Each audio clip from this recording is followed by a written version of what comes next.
Ég ætla að byrja á því bara að kynna Pavel Bartósek, varaformann skipulags- og samgönguráðs sem ætlar að setja fundinn. Gjörðu svo vel, Pavel. Takk fyrir það, Birgir, og kæru áhorfendur heim í stofu, við endilega velkomin að fund og takk fyrir að vera með okkur hér í dag.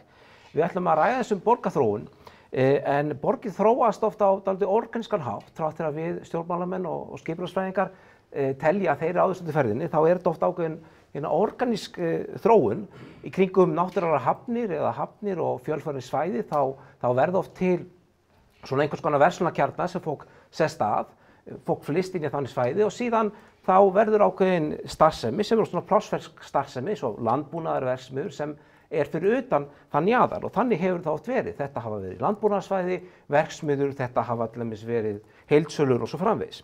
Og margir til dæmis vita það að mjög margt verið framleitt í Reykjavík. Málning, lakk, ofnar, keks, smjörlíki, gosdrykkir, veiðarfæri, harðfiskur og rafgeimar.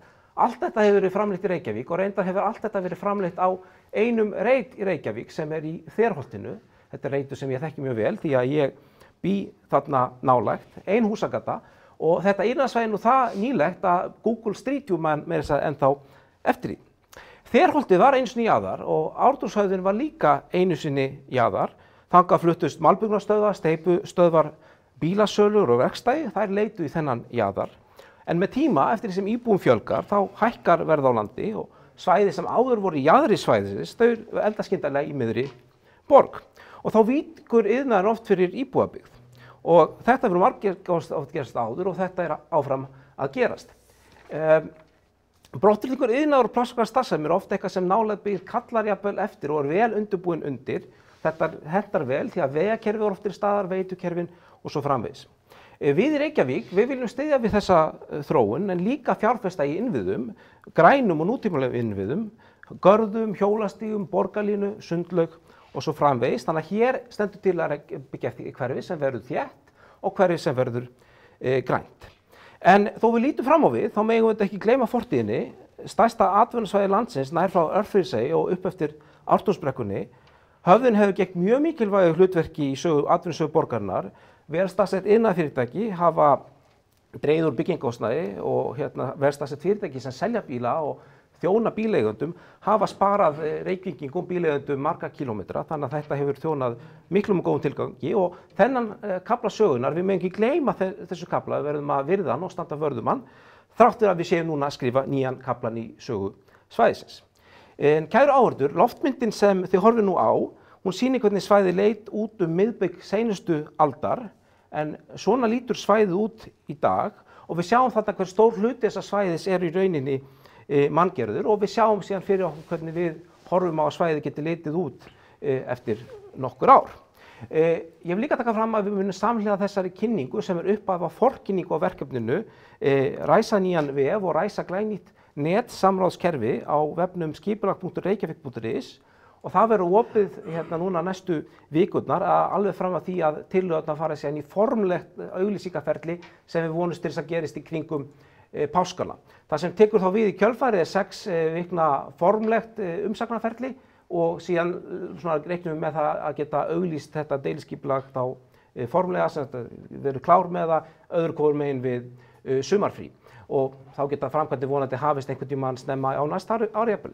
Þannig að þetta er svona grófa myndi af því sem framöndan er en ég býð ykkur enn og aftur velkomin á fundinn og ætla þá að gefa orðið til þá næstu ræðumanna sem munu þá kynna verkefnið betur og fara betur hún í saumana á því sem framöndan er. Takk fyrir. Takk fyrir þetta, Pavel. Í undirbúningi þessa fundar höfum við fengið fullt af spurningum og kannski sú spurning sem kemur oftast fram er þessi mikla atvinnustarfsemi á svæðinu. Hvað verður atvinnustarfsemi á svæðinu? Getur þú sagt okkur eitthvað frá því?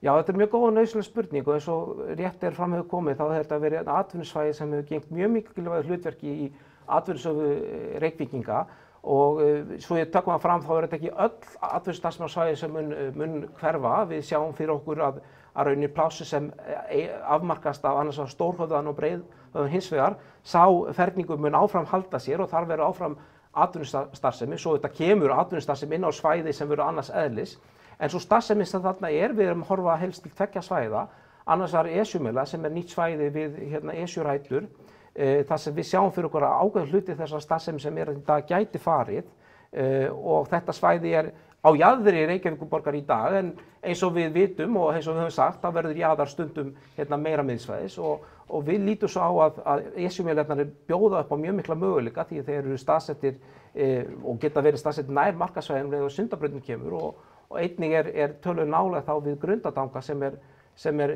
iðnaðarhöfn og getur þá þjónað allavega stórum hluta starfsemi mjög vel. Og hins vegar erum við að líta til Hólmsheiðarinnar þar er líka gert þar á fyrir fjölþætti atvinnustarfsemi og við reiknum með að setja það ferli í skipulagslýsingu á allra næstu vikum þannig að við bindum vonir við að það geti verið mikið af lóðum sem svo starfsemi sem í dag höfðanum geti leita til og við stýrum því bara aðeins eftir ákvæðum. En þetta eru þá svona þessi tvær helstu staðsetningar sem við lítum til.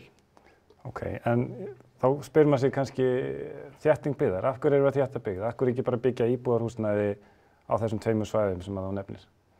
Já, þetta er góð spurning og það hefur verið stefna Reykjavíkurborgar í þó nokkuð tíma, allavega síðan að skipulagið 2010 til 2030 var klár að leggja áherslu á þéttingu byggðar innan núverandi vaxtarmarka og við teljum einfalt að það sé eitt af því sem við sem borg getum komið með til þess að vera samkeppnisborg á rauninni evrópsku og heimsvísu. Það eru margir sem geta boðið upp á einbýlishúsa og sérbýlishúsalóðir í kringum okkur og það er ekkert að því að það sem við getum komið með er þétt nútímaleg miðborgarbyggð og það er það sem við teljum okkur vera að gera með skipulega á fjölmörgum stöðum í borginni og á þessu nýja glæsilega skipulagi í Höfðanum.